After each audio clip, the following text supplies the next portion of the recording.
this is one of those movies that I just have so many fond childhood memories with that even though I see its clear problems, I can't be that harsh or mad on it because it just makes me smile every time I even think about it. This is one of my childhood favorites, and I'm excited to talk about it for you here tonight. Unfortunately, I'm not doing a whole written review thing this time because the plot of this movie is very simple, so I don't really feel like it needs to be explained in detail like the other ones. So this one's going to be more like the Meet the Robinsons review that I just did, but it's going to be more positive. What's up? What's happening? What's going on, everybody? Welcome back to Animation Station, which is for anything and everything animation. Welcome to one of my favorite childhood movies, Bolt. This is a really good, fun, sharp-witted, sharply written, entertaining, extremely fun movie. Like, Bolt is one of those movies that I was excited to watch again for this marathon because I remember loving this movie as a kid. It left me with so many fond memories. I somehow still remember this movie pretty vividly in my head, despite the fact I haven't seen it for years until this rewatch. But when I was a kid, I watched this all the time. There were 3 Disney movies I watched all the time when I was a kid.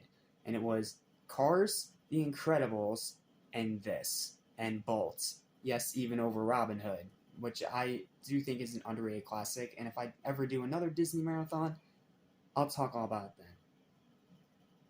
But seriously, this is such a great movie, guys, and you need to check it out if you haven't already. But let me just give you a basic plot synopsis.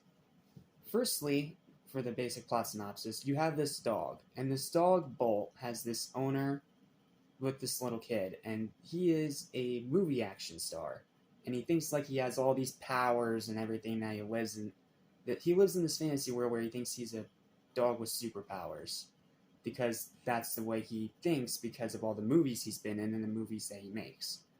But when he finds out he's in the real world and gets separated from his owner, he has to find his way back while also discovering, well, how real life works. The dog is voiced by John Travolta, which is interesting to say the very least, very different from those other roles. And then the little girl, it's either the little girl or the cat. One of the two is voiced by Miley Cyrus, a very young Miley Cyrus, and she does a pretty good job in this role. And it's a very heartfelt story, but it is very simple. Thus why, again, I'm not doing the whole explained synopsis, yada yada yada kind of thing. Because it's another one of those movies that's like, what you see is what you get. You want a superhero dog, you got it. You want a dog realizing that he lives in a fantasy world and trying to, get a grasp on real life while also reuniting with his owner, you got it. You want classic Disney 3D animation with some classic Disney tropes, you got it. You don't like any of those things, then this movie's not for you. Plain and simple. It's what you see is what you get. Yes, I'm being vague, and yes, I know that there isn't a whole lot to this movie, because the story's simple, the writing is, well, stereotypical Disney. And if you've seen the trailers, then you pretty much know what you're getting. It's exactly what you think it is, and it's either going to be for you or not for you. It was for me. I had a great time with this movie, and I will always have really fond childhood memories of it. So, yeah.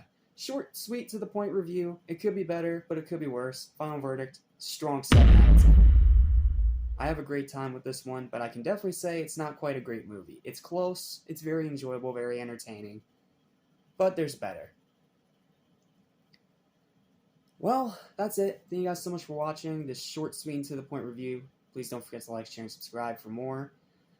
And I'll see you guys tomorrow when we look at another first-time watch, known as the Tony Todd movie. I mean the Prince Facilier movie. I mean Princess and the Frog. That's the one. The one where Tony Todd voices of a Disney villain. Oh, this is going to be fun. See you next time for that one.